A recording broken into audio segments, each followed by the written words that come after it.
Good morning and welcome back to Margin. This morning we're talking about a review of income and taxes. So let's jump right into it.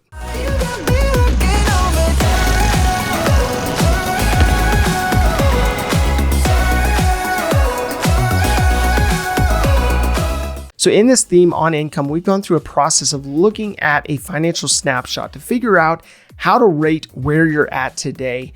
We've also looked at the 3 Ps and looking at whether you are doing what you were placed on this earth to do.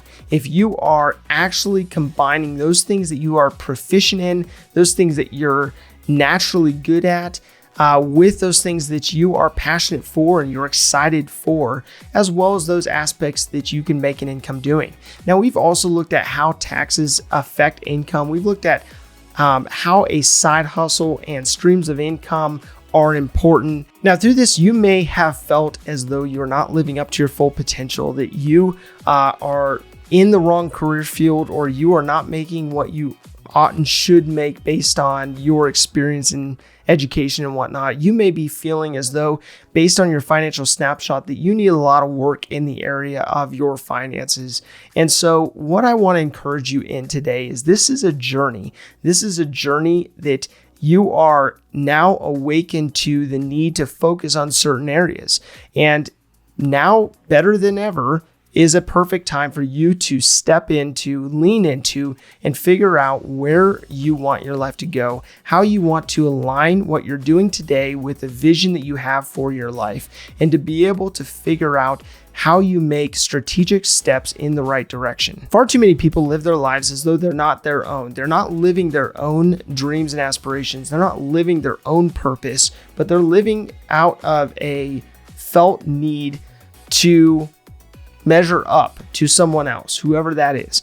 And so I want to encourage you today that even if you feel like you haven't measured up, that you have felt like you have missed your calling, or that you have not leaned into your true self and understanding where you want to go, there's hope to realign things. And there's hope to lean into what you've now determined is the direction you want to take your life and the direction you want to go. So as you're going through this process of figuring out what to lean into, what industry to go into, or how you can change positions within the industry that you're in, think about it from a standpoint of realigning. Now that we're going into the second quarter of this new year, looking at how you can realign things so that you are working on that side hustle or working on an ability to realign your skill set so that you can go in that direction. So the first step comes down to looking at what industry you want to go into and whether the opportunities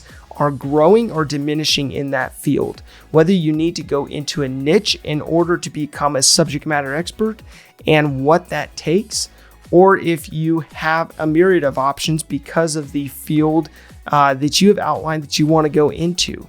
Now, this gives you an opportunity to figure out your scope, to figure out what you're aiming at more specifically, making sure not to sacrifice what you are naturally, innately good at, and then also what you really want to charge at based on a passion point, based on something that you could be excited about. So you may have so many questions around what to go into, what vocation you should lean into.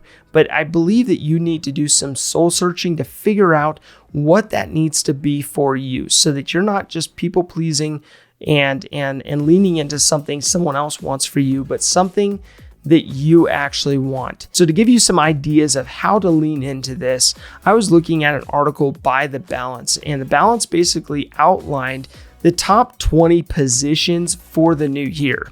Now, of course, these topics, these types of articles can be a little bit misleading based on the certifications and education and experience necessary in order to get these positions, but it gives you an idea of where the growth is happening, where the specialized skills are being paid for.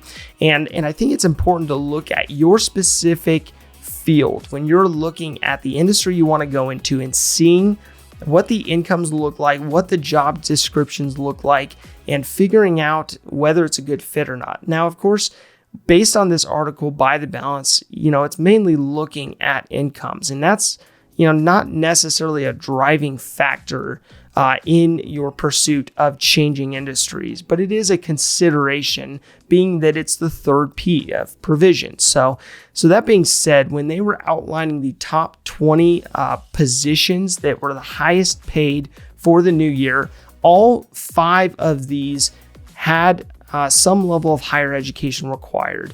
Now, with that, you may not have a higher education, and what you should keep in mind is the fact that for the position you're going into, at the level that you're going into it at, you may not need this education for a period of time, and you may be able to gain that experience, gain that education over a period of time in order to take on one of these roles in the future.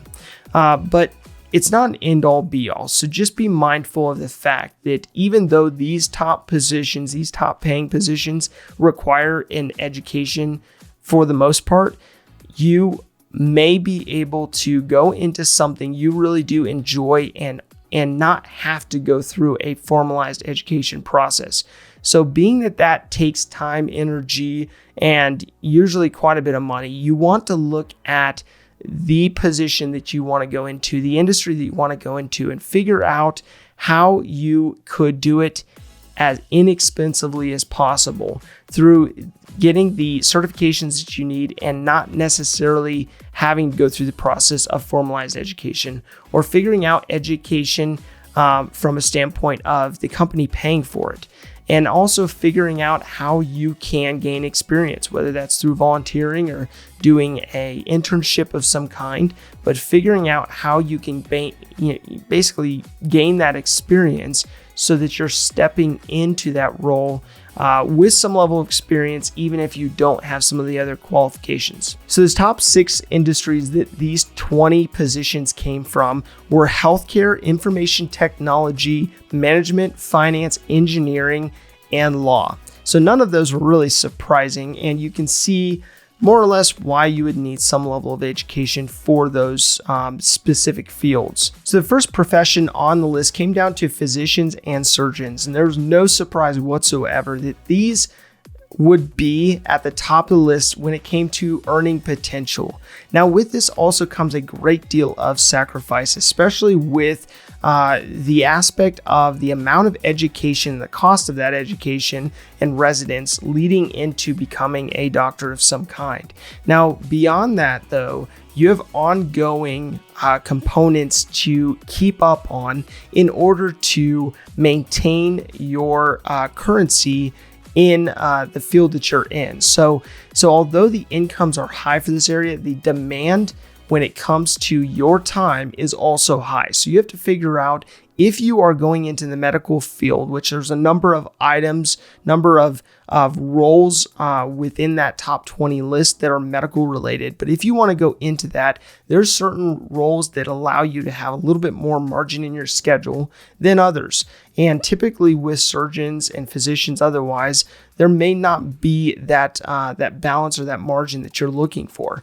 But this is number 1 on the list, and rightfully so. This is such an important role in society for the needs of our healthcare system. So the second one comes down to dentists. So this is not surprising either, being that it also requires a high level of education, a high number of years in order to get into the field, as well as ongoing training and currency in that field. So the third role comes down to chief executives or CEOs.